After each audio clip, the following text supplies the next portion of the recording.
श्री महालक्ष्मी व्रताची कथा ऐकावी भक्तांनो. श्री महालक्ष्मी व्रताची कथा. गुरुवारची कहाणी.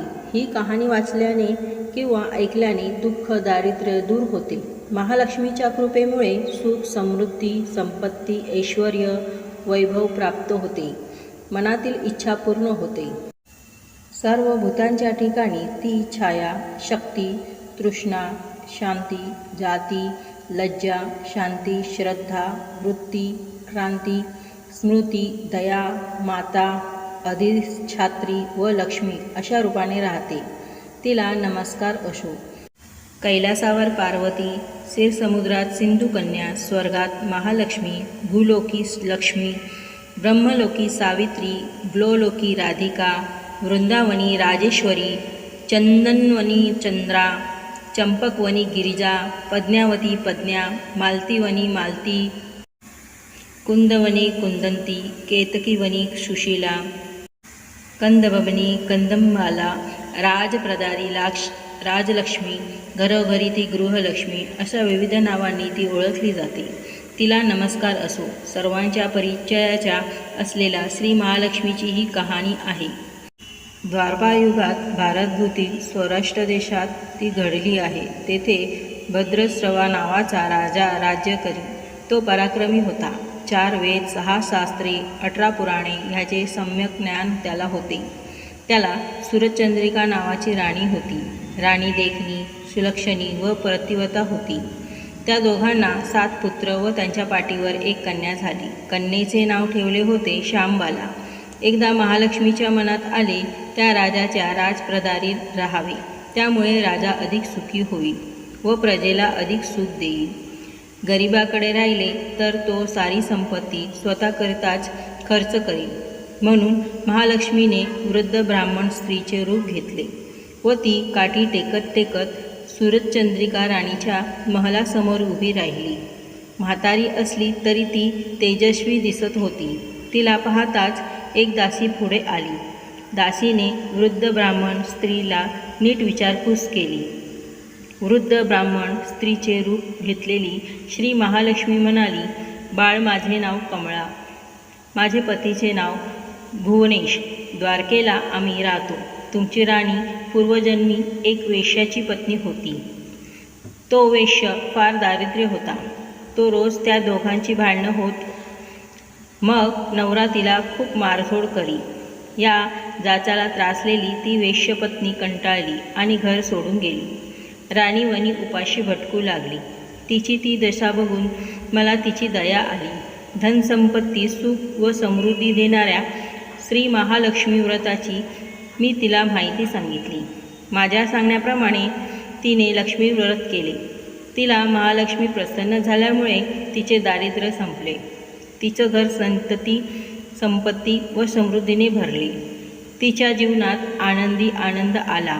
पुढे ते पती पत्नी निधन पावली. लक्ष्मी व्रत केल्यामुळे ती दोघं लक्ष्मी लोकात वैभवात राहिले. ज्यांनी जितकी वर्ष श्री महालक्ष्मी व्रत केले तितकी हजारो वर्ष त्यांना सुख उपभोग मिळाले. या जन्मी त्यांचा जन्म राजकुळात झाला आहे. पण त्या राणीला लक्ष्मी व्रताचा विसर पडला आहे. त्याची आठवण करून देण्यासाठी मी मुद्दाम आले आहे. वृद्धेचे ते बोलणे ऐकून दासीच्या मनात जिज्ञासा उत्पन्न झाली. तिने वृद्धेला नमस्कार केला. म्हणाली, माताजी, मला त्या व्रताची माहिती व पूजाविधी सांगा. वृद्धेच्या रूपातील महालक्ष्मीने दासीला लक्ष्मी व्रताची माहिती दिली व महिमा सांगितला. मग ती दासी त्या वृद्धेचे उपकार मानून व तिला नमस्कार करून राणीला निरोप सांगण्यासाठी अंतःपुरात गेली. राजवैभवात लोळणाऱ्या त्या राणीला आपल्या ऐश्वर्याचा फारच गर्व झाला होता. संपत्तीमुळे व सत्तेमुळे ती उद्धट झाली होती. म्हातारीचा निरोप ऐकून ती रागारागाने तावातावाने आली आणि त्या वृद्ध ब्राह्मण स्त्रीला फटकळपणे बोलली. तिला धक्काबुक्की केली.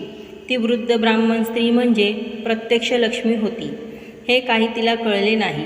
राणीचा तो उद्धटपणा पाहून महालक्ष्मीने तिथे न राहता स्वस्थानी जाण्याचे ठरवले. ती राजदरबारातून निघाली.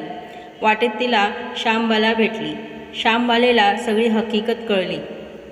तिने त्या वृद्ध ब्राह्मण स्त्रीची क्षमा मागितली, तेव्हा श्री महालक्ष्मीला तिची दया आली. तिने शांबालेला लक्ष्मी व्रताची माहिती सांगितली. तो दिवस होता मार्गशीर्ष महिन्यातील पहिला गुरुवार. राजकन्येने महालक्ष्मीचे व्रत सांगितल्याप्रमाणे भावभक्तीने केले. त्यामुळे सिद्धेश्वर राजाच्या मालाधर या पुत्राशी तिचा विवाह झाला. ती पतीसह राजभवनात नांदू लागली. इकडे मात्र महालक्ष्मीचा कोप झाल्यामुळे राजा भद्रश्वा व राणी सुरचंद्रिका याचे राज्य, ऐश्वर्य, वैभव सर्व गेले व त्यांच्या अनंतसा झाली. एके दिवशी सुरचंद्रिका आपल्या पतीला म्हणाली, आपला जावई राजा आहे, खूप श्रीमंत आहे, त्याच्याकडे जा, आपले हाल सांगा, त्याला दया येईल, तो आपल्याला मदत करील. त्याचप्रमाणे भद्रश्वा जावयाच्या राज्यात आला. तो तळ्याच्या काठी बसलेला असताना पाणी नेण्यासाठी आलेल्या शांबलेच्या दासीने तो दिसला. त्याची राजलक्षणे जाणून दासींनी त्यांचे नावगाव विचारले. तो शांबलाला राणीचा पिता आहे हे कळल्यावर दासी धावत धावत शांबालाकडे गेल्या. त्यांनी सर्व हकीकत तिला सांगितली. दासीकडून राजवस्त्रये पाठवून शांबालाने आपल्या पित्याला मोठ्या थाटामाटात राजवाड्यात आणले. आदर सत्कार केला, नाना परीचा पाहुणचार केला. तो परत जाण्यासाठी निघाला तेव्हा तिने हंडा भरून धन दिले. भद्रश्वा घरी आला. सुरचंद्रिकेला आनंद झाला. तिने हंडा उघडला तर काय, हंड्यात द्रव्य नव्हते, कोळसे भरलेले होते. महालक्ष्मीच्या अवकृपेमुळे हा चमत्कार घडून आला होता. तिने लक्ष्मीव्रत केले म्हणून पूर्वीचे राज्य, ऐश्वर्य तिला प्राप्त झाले. काही दिवसांनी सुरचंद्रिका आपल्या लेकीच्या घरी गेली. तो दिवस होता मार्गशीर्ष महिन्यातला शेवटचा गुरुवार. शांबालेने महालक्ष्मी व्रत केले, आईकडूनही करविले. सुरचंद्रिका परत आपल्या नगरात आली. तिने लक्ष्मीव्रत केले म्हणून पूर्वीचे राज, ऐश्वर्य तिला प्राप्त झाले. पुढे काही दिवसांनी शांबालेला माहेरी आली, परंतु बापाला कोळसे दिले व आपल्याला काही दिले नाही हा राग सुरचंद्रिका राणीच्या मनात खदखदत होता. म्हणून शांबालेला कोणी विचारले नाही. तिला अपमान झाला, परंतु आईवर न रागवता ती तेथून निघाली. निघताना तिथे तेथील थोडे मीठ बरोबर घेतले. आपल्याला राज्यात राजगृही आल्यावर पतीने तिला विचारले, माहेरून काय आणले? ती म्हणाली, राजाचे सार. पती म्हणाला, म्हणजे काय? पत्नी म्हणाली, थोडा धीर धरा, म्हणजे कळेल. त्या दिवशी तिने सर्व जेवण अळणी करायला सांगितले. नवऱ्याला तिने सर्व जेवण वाढले. त्याला सर्व जेवण अळणी लागले. मग तिने ताटात थोडे मीठ वाढले. मीठ घालताच जेवण रुचकर लागले. हेच ते राज्याचे सार. शांबालेच्या पतीला तिचे म्हणणे पटले. मग त्या दोघांनी हास्य विनोद करून जेवण पुरे केले.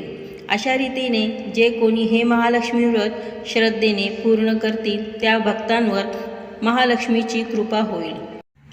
सुख, समृद्धी व शांती याचा लाभ होईल. सगळे मनोकामना पूर्ण होतील. मात्र श्रीमंती आल्यावर गुतू नये. श्री महालक्ष्मीचे व्रत करायला चुकू नये. दर गुरुवारी पोथी वाचायला विसरू नये. महालक्ष्मीचा महिमा पुरवितो भक्तांची कामना. अशी ही श्री महालक्ष्मीची कथा, गुरुवारची कहाणी सफळ संपूर्ण. ओम श्री महालक्ष्मी देवी नमः. ओम नीं श्री लक्ष्मीभ्यो नमः. ओम शांती शांती शांती.